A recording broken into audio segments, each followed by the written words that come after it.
Assalamualaikum warahmatullahi wabarakatuh.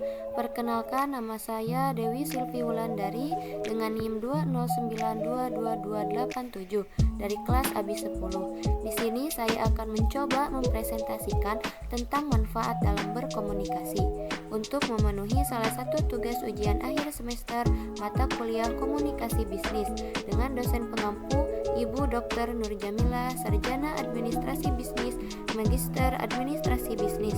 Tujuan dari presentasi ini yaitu untuk mengetahui pentingnya komunikasi yang efektif dalam membangun hubungan yang kuat, membina kolaborasi, dan mempromosikan kerja tim. Juga untuk menunjukkan bagaimana komunikasi yang efektif dapat membantu dalam memecahkan masalah dan meningkatkan empati di antara anggota tim. Sebelum lanjut ke materi, apakah ada yang tahu komunikasi itu apa sih?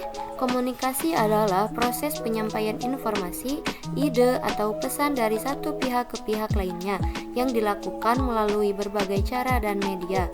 Komunikasi dapat terjadi antara individu, kelompok, organisasi, atau bahkan antara budaya dan masyarakat.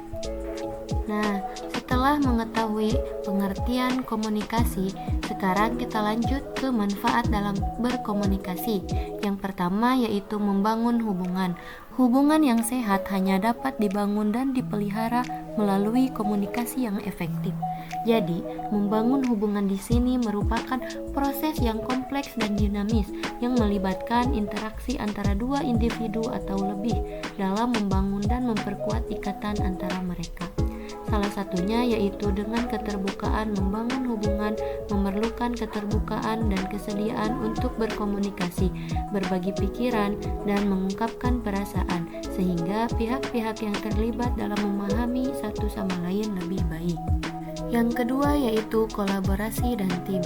Keterampilan komunikasi yang kuat sangat penting untuk kolaborasi dan kerja tim, baik di tempat kerja maupun proyek kelompok. Kolaborasi dapat terjadi antara orang-orang yang memiliki keahlian dan kompetensi yang berbeda-beda, tetapi memiliki tujuan yang sama. Perbedaan antara kolaborasi dan tim yang pertama yaitu dari skala. Kolaborasi dapat terjadi antara dua orang sedangkan tim terdiri dari beberapa orang. Yang kedua yaitu tujuan. Kolaborasi dapat memiliki tujuan yang lebih luas sedangkan tim memiliki tujuan yang lebih spesifik. Yang ketiga, komposisi. Kolaborasi dapat terdiri dari individu-individu yang memiliki keahlian dan kompetensi yang berbeda-beda, sedangkan tim memiliki keahlian dan kompetensi yang lebih terstruktur. Yang ketiga yaitu pemecahan masalah. Komunikasi memainkan peran penting dalam memecahkan masalah dan mengambil keputusan. Di sini terdapat beberapa strategi yang bisa dipakai, yaitu yang pertama, problem solving approach. Strategi ini melibatkan analisis faktor-faktor penyebab masalah dan identifikasi alternatif solusi. Selanjutnya yaitu root cause analysis. Strategi ini melibatkan analisis faktor-faktor penyebab masalah yang paling dalam dan esensial.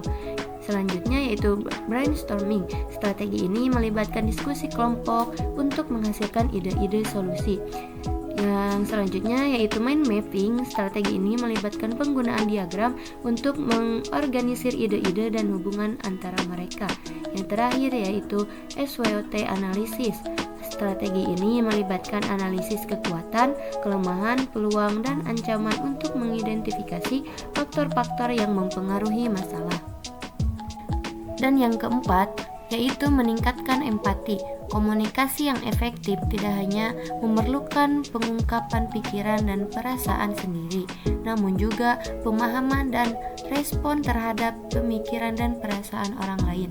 Jadi, dengan mendengarkan orang lain dengan jelas dan memahami apa yang mereka katakan, kita dapat memahami bagaimana mereka merasa dan berperilaku. Kesadaran diri juga penting untuk meningkatkan empati. Dengan menjadi lebih sadar akan kelemahan dan kekuatan diri sendiri, kita dapat memahami bagaimana orang lain merasa dan berperilaku. Nah, untuk contoh kasusnya yaitu seorang manajer di sebuah toko retail memperhatikan bahwa salah satu karyawannya yang bernama John selalu terlambat masuk kerja. Alih-alih hanya memarahi John, manajer tersebut duduk bersamanya untuk memahami alasan dibalik keterlambatannya. John menjelaskan bahwa ia mengalami masalah dalam transportasi.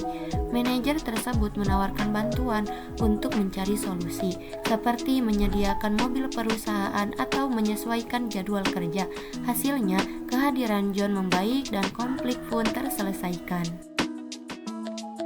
Terakhir, kesimpulan, singkatnya, komunikasi yang efektif sangat penting untuk membangun hubungan yang kuat, membina kerjasama tim, memecahkan masalah, dan meningkatkan empati. Dengan menjadi pendengar yang aktif, menggunakan pesan yang jelas dan ringkas, dan menunjukkan empati terhadap orang lain, kita dapat meningkatkan keterampilan komunikasi dan mencapai kesuksesan yang lebih besar dan dalam kehidupan pribadi dan profesional kita. Mungkin sekian presentasi yang bisa saya sampaikan. Mohon maaf bila banyak kesalahan. Wassalamualaikum warahmatullahi wabarakatuh.